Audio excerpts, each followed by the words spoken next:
Hey, this is John Lee Dumas of EO Fire, and welcome to Master Leadership. Great leaders ask great questions, and this podcast takes you on a journey to master leadership with questions that matter to leaders who matter with your host, Lily Sanabria. Hi, this is Lily, and welcome to Master Leadership, where we connect with leaders worldwide to gain insights on important topics to help us on our journey towards greater significance. If you would like to participate as a guest, or if you have a question that you would like to ask a guest, go to masterleadership.org for more information. Anthony Milewski is an investing veteran and chairman of Nickel 28, a battery metals-focused investment company with a focus on metal streaming and royalty agreements. Anthony has been active in the battery metals industry, including investing in cobalt and actively trading physical cobalt. Previously, he was a member of the investment team at Pela Investments Limited, a leading venture capital firm. Our interview will begin right after messages from our sponsors. Have you been wanting to launch your podcast and just haven't found the right resources? I launched Master Leadership Podcast in 2016, and it now ranks in top 1% globally. I've gathered all I've learned and created Master Your Podcast in a Weekend course on Master Your Swag app so that you have everything you need to share your voice with the world, minus those excuses. So download Master Your Swag app on Google or Apple platforms to access the Master Your Podcast course and launch your podcast this weekend. Welcome, Anthony Milewski. How are you? Great. Thanks for having me. Always excited to come and chat. I feel like we've done this before. I think so. Thank you. I know we did this before. I forgot to press record. Yes, I did that. And you were so gracious to come on again. So I really appreciate it. Happy to have you on the podcast. Are you ready to pour into our listeners? I'm always ready. All right. So Anthony, tell us a bit about your path to leadership and what you're doing now. Yeah, I think everything starts with a passion or an interest. And for me, that interest was really the outdoors, and it was fishing and hiking and skiing. And, I became deeply interested in the natural world. And that led me into the natural resource business, ironically. And, initially that was coal and oil and gas. This goes back 20 years. And, when you're just starting out, you don't really know a lot. But, through time, you kind of find your spot. And I became extremely interested in green energy, the transition to a net zero future, so carbon, and these types of commodities that can really actually make a positive impact in the world that we live in. And so my path to where I am today as an entrepreneur really started off with my interest in going on a hike. And I think there's probably a message in there. You never know where the path is going to lead, as it were. I think it's important, especially for younger people who might listen, to really develop interests. Because, no matter what your interest is, literally any interest, somebody somewhere is making a really interesting career out of that. Look, a garbage man, you're running a recycling company. Guess what? You're flying around in a private jet, music, art, anything you can possibly, ballet, just anything you can think of, there's somebody somewhere doing something interesting. And so my observation is longevity is derived in large part from getting up and being interested intellectually in what you're doing. And that doesn't mean everything is easy. There's bumps, but if you don't care, I think it's pretty hard to sustain that. So following your passion is super important. I discovered that later on. I've always had passion for certain things, but back in the day, that's not what you followed. You followed the money or whatever your parents really told you. But I love this message because we need to tap into the purpose of our soul, I call it. Following your passion doesn't mean you don't work hard. I was talking to my son. I have a son who's 10 and he loves to ski, that he lives for skiing. And I said, look, yeah, maybe like 1 in a million, you can become a professional skier. But if you really like skiing, get a degree in business and maybe go work and run a ski resort or become a cook and have a restaurant. So, I don't know that you have to know the end from the beginning. In a lot of ways, it might take you a little bit to get there, but I think it's just more broadly having interests in your life. And like it could be video games, think about people who make video games or the art for video games. It's just almost anything that you enjoy doing, there would be a way to turn that into a fulfilling and meaningful career. I believe that. So what is it that you're doing now? So we're doing a couple of things. One of the things that I'm doing is I'm the chairman of a nickel company, and we produce nickel. It's called MHP. It's a type of nickel that goes into batteries for electric vehicles primarily. And then, something else that I've really only got involved in the last few years is carbon and carbon credits. And so it's kind of a really interesting, and while it's been around for 10 years, it's really been rapidly developing over the last few years. And, there's a bunch of different types of credits, but one of the types of credits that interest me most are called nature-based solutions. And those are credits that you can get from planting a forest, preventing one from being cut down, saving mangroves, a bunch of these different types of projects that in some way or another benefit the environment. And so from my perspective, no project is perfect. And by the way, the best way to reduce our carbon footprint is to reduce just consumption of things in our life. But notwithstanding that, I think that the idea of creating these credits through preserving wildlife and nature is really intriguing. And I've been really heavily involved in that over the last few years. So carbon credits, I wasn't aware of this until I actually met you. I didn't know what this was. Tell us a little bit more about it and how we can connect with you to learn more. Yeah, so the best way to connect with me is probably just Twitter. I mean, that's the easiest. But what I would say is, there's some great infographics. If you Google carbon infograph, there's some really interesting infographics. But I would think about it like this. There are really two carbon markets in the world at the highest level. One is a regulated market. So the government of California or the EU says, if you make widgets, you have to buy this number of offsets. So that's one type of market. But that's not the type of market that you and I interact with most. Whenever you see Delta Airlines for $7.95, you can offset your carbon footprint. Or, we're going to be net zero Coca-Cola by 2030 or 50 or whatever. Those types of pledges are really voluntary pledges. And those credits come from the voluntary markets. And there are a bunch of different types of credits, as we discussed, cook stoves and solar and all these different credits, and they all have their place. But particularly interesting, I find, are the nature-based credits, because the way I look at it is, if the worst thing that happens is, 1 million acres of rainforest gets saved, well, that's okay with me, right? So if there are criticisms, and it gets politicized like everything in America in particular, about these systems, these credits. But what I would observe is that we have two choices. One is to do nothing, just sit here and watch the world go by.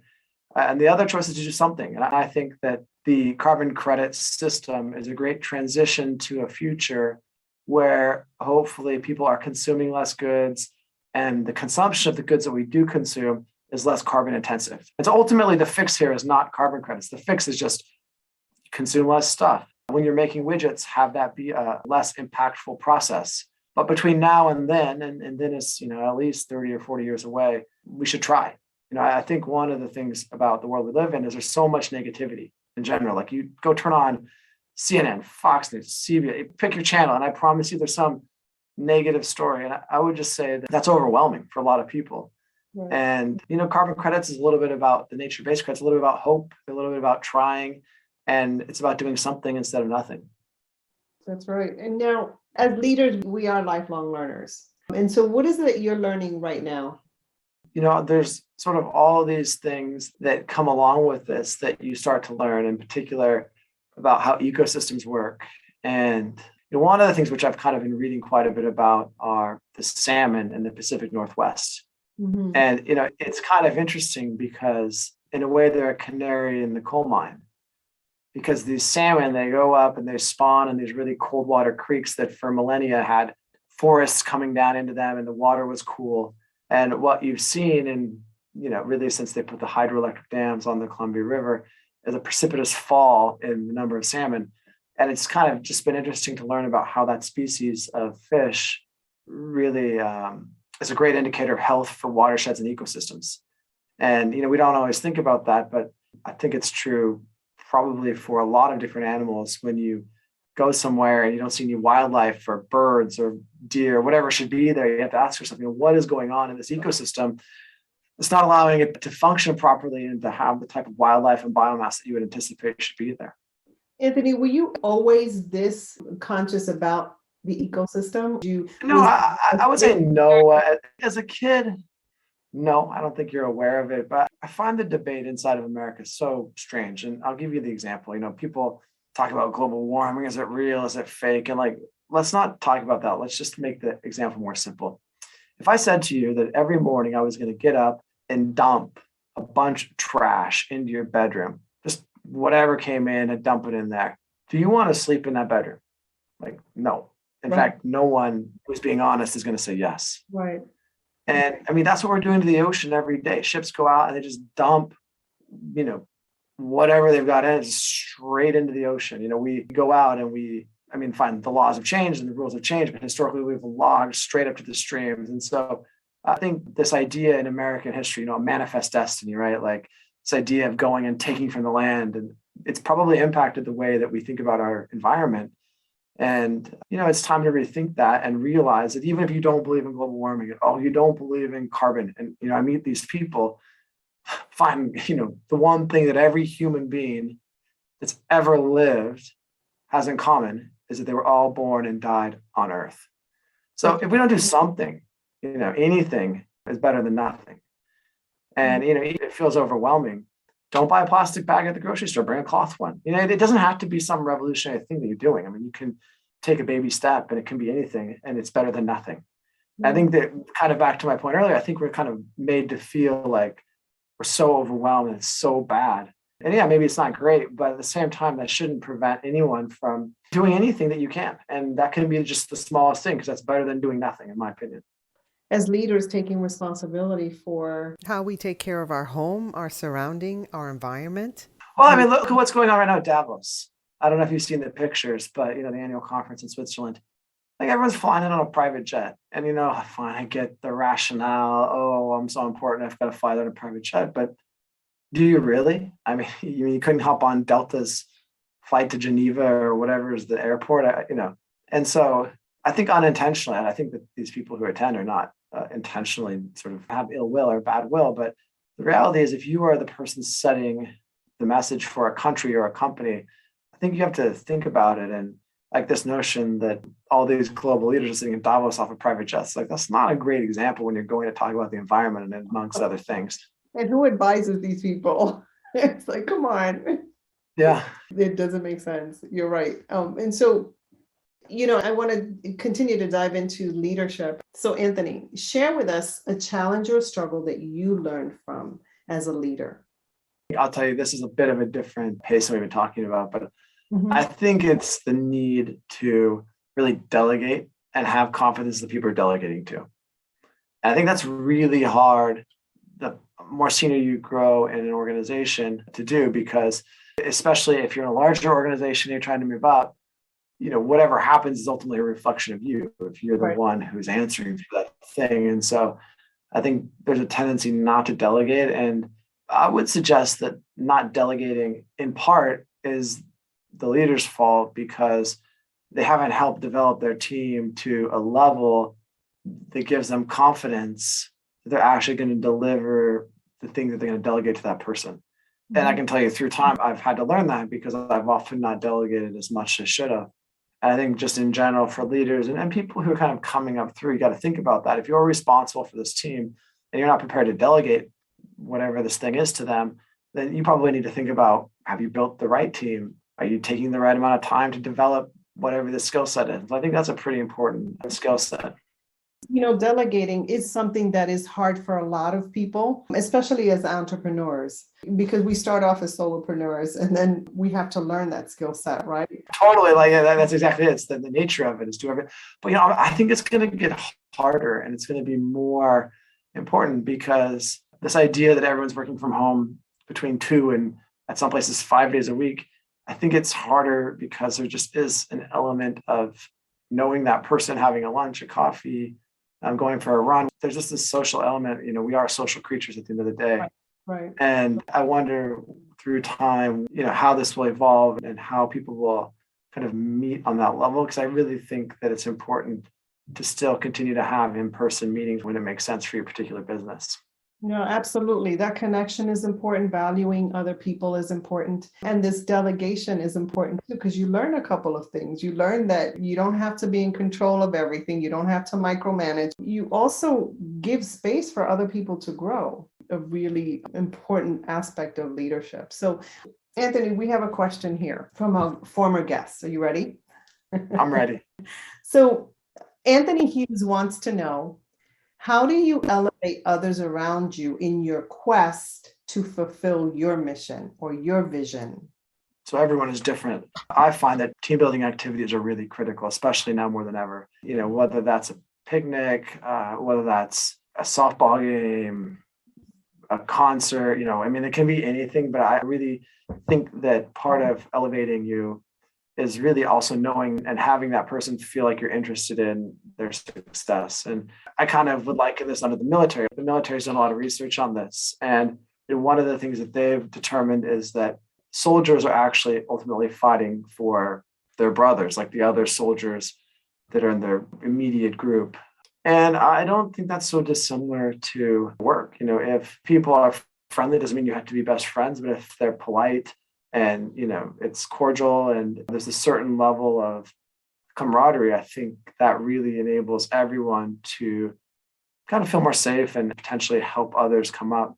And I really disagree with a leadership style or an environment where it's completely sterile and there's no ability for people to interact, at least from time to time, on a more social, personal level. And so tell me, your organization, is it online? Do you meet in person? Yeah, no, look, historically we've met in person, but right. It continues to be primarily virtual. Mm-hmm. I think that we'll get to a point where that's not the case. Mm-hmm. And that just means that we have to make more of an effort to meet up from time to time and go through things. Yeah.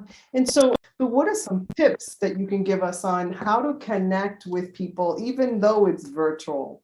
Look, I don't claim to be an expert, but I think it's just like anything else. I think engaging on a personal level, it doesn't have to be so personal, right? But just having this basic engagement that's not all business is really important for morale and for, I think, every aspect of it. And of course, depending on the profession and a bunch of different things, that can look differently. But to think that it's all just going to be business on Zoom, and I think that's contrary to human evolution and kind of our core makeup. I completely agree. And being okay with the kids running by on a Zoom meeting, just remembering we're all connected and we're all striving to be better. All right. So Anthony, as a listener of this podcast, do you have a question for a future leadership guest to respond to? Like, what are you curious? I would be interested to learn if they're thinking about their carbon footprint, and if they are, what they're doing about it. And where can they go for more information? They may be thinking about it now. There's a lot of resources. You can go to Vera, you can go to Carbon Streaming. You can follow me on Twitter. Talk about it a lot. That's Anthony Milewski, Milewski on Twitter. All right. So is there anything else you'd like to share with our listeners? Thank you very much for having me and for your time. All right, Anthony, thank you so much for coming. Thank you for having me. Take care. Bye-bye. In closing, here's a quick message. Coaching is the art of influence that underpins leadership in the 21st century. It is the very thing that can get you from being stuck to being extraordinary. So go to masterleadership.org and sign up to get a free coaching session. Until next time, continue to ignite that leader in you.